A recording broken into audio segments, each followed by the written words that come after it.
the Nesher Ramlas people. I have to remember that.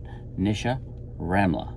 It's a new type of human that's been identified from a fossil, a skull, found in Israel. Okay, so we have a new type of human. We've had a few. We've had the Neanderthals, or the Neanderthals, depending on how you say it. We've had the Denisovans, we've had the Hobbits, and now we've got the Nesher Ramlas people. And these are all humans. And you've got Homo sapiens, and Homo sapiens sapiens. And one of those guys is talking to you right now. All right, now the Nesher Ramlas people, well, you know, they're working out what they looks like and all that sort of stuff. They'll probably get an artist to mock up a clay statue of the guy or the woman or whatever from just a couple of bone fragments, you know. They do that. You know, they give the face character and all that sort of stuff and put freckles on it and all that sort of thing. Oh, look, they can figure some of that stuff out from the freckle genes. But anyway, the Nesher Ramlas people, have to remember that. This is the new type of human. All right, now that's interesting in and of itself because I like that sort of stuff, finding out who my cousins are. Now, but what was also interesting about the article was that it was in two parts, as these articles often are, because I keep my eye on things to do with paleontology and archaeology and all that sort of stuff. I like all that stuff, and all right, the first half is always pretty scientifically rigorous, you know. They just report the facts, and they say things like, we have discovered, you know, we found a fossil, you know, maybe a couple of years ago, and we've just finished analysing it, and we have identified it as a new type of human. I said, all right, that's pretty good. That's pretty scientifically rigorous. I'm sure I won't bother checking out too much, and all that sort of thing. So they found one skull in Israel. Okay, but then there's always a kicker at the end of these articles these days. You know, Charles Darwin wouldn't have done things like this. He stayed scientifically rigorous all the way through. But at the end, they've got to do the sales pitch, talk it up. This reshapes, you know, human evolution as we know it. You know, turns everything on its head and all that sort of stuff. All right. There was a Dr. May. Hallie May or something like that. Yeah, PhD, would know a lot more about all this stuff than I do, but he gave his two bobs worth at the end of the article, and he said, and he did say, this reshapes our ideas of human evolution as we thought we understood it and all that sort of stuff. Oh, that's fair enough. You know, that's science for you.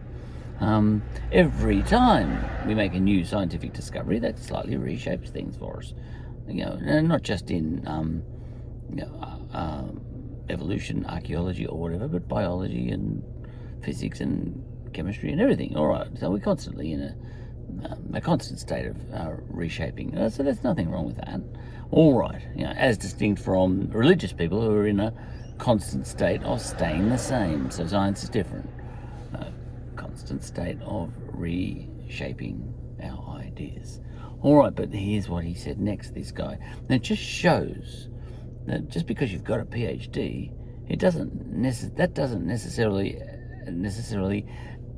elevate you above the status of teenager on Twitter. You know, for the conclusions that you might draw from whatever evidence you have. And I say this even though he knows a lot more than me, but I think he gets a little bit excited. Why? Well, these guys need funding, and they need fame, and they need to talk things up. All right, so they're the kind of NBA basketballers of the scientific world, the archaeologists. They talk their discoveries up. And this guy, look, there's some evidence that these guys may be, is the word a progenitor? You know, like one of the mobs that, you know, that could have come before the Neanderthals. or something like that. Whatever, they might have been Neanderthals, but no, it's a different species. So it could have been a species that gave rise to the Neanderthals, that sort of thing. So, for a long time, and this is all scientifically rigorous, in terms of, this is our best theories at the moment, is that for a long time we've been thinking that Neanderthals and Denisovans started, came into existence in Europe and Asia, in Eurasia, from a previous species, which I think we put it down to Homo erectus, and maybe one or two others, I don't know. But the point is, for a long time, we've thought, Neanderthals, they come from Europe, and Denisovans, they probably come from sort of Asia, the steppes or whatever.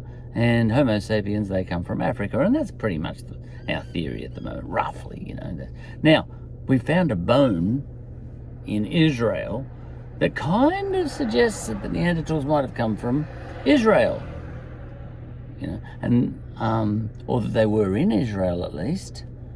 All right. Of course, you could walk down from Europe, couldn't you? We've found hundreds and hundreds of Neanderthal bones and similar up in Europe, and we find one kind of, well, it is an earlier bone, but in Israel. But that doesn't mean it started in Israel, that species. Could have started in Botswana. Someone could have walked up. It's not that far to walk from Europe to Israel, or vice versa. All right. So, but we've only got one piece of evidence so far, one fossil. So we can't draw too many conclusions, and yet this guy does, this PhD guy, this doctor of, knowing what the Nesher Ramlas people are all about. And he said, it all starts in Israel. That's exactly what he said. I read that. It all started, no, he's past tense. It all started in Israel. And from there, the original Neanderthals or whatever spread out, fanned out, and he said this, and in wave after wave of migration, these people went up into Europe, the Nesher Ramlas people. So he's saying that the Nesher Ramlas people started, like he's only got one person, so far, which we call the Nesher Ramlas person, after that, there must be a place called Nesher Ramlas, so that's what we call it. All right, so we've got one skull, and he says, right, from there I will assume that there were large mobs of people all like that, all here, right? That's an assumption. We'll put that down as fact, even though I've only got one skull. The guy didn't come from Egypt, walk across to Israel. He came from Israel, all right? We may find 5,000 Nesher Ramlas people in Egypt, and then we'll have to call them, something else, not Nesher Ramlas after all, But at the moment, he's locking it in as fact. That there were large enough numbers of the same sorts of people as this one skull that he has found to make, not the claim, he actually said it all started here, and then he said the word suggest, which is fine, but he said it all started here, wave after wave of people became, up into Europe, they're the original Neanderthals or something like that. And he said, the Nesher Ramlas people. And what he meant by that at the end, after the comma, was that's where it all started. He doesn't know that. Let's find one more skull before we get excited, is the way I'd look at it. But then again, he knows a lot more than I do. But I do know these guys are excitable. These archaeologists, they need their funding and they need their fame, because and they're probably justified in trying to talk it up. Otherwise, because if they don't get the funding, they won't find the next skull. They need to find skull number 2. They need to find Mrs. Nesher Ramlas. That can happen sometimes. We found Mungo Man. Well, I think we found Mungo Lady first.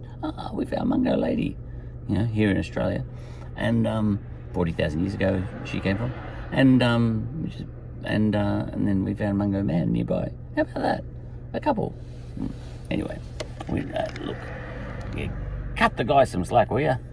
He needs to go and find Mrs. Nesher Ramlas. So I understand that if he wants to exaggerate a bit and talk it up to get a little bit more funding to go and find that elusive second skull.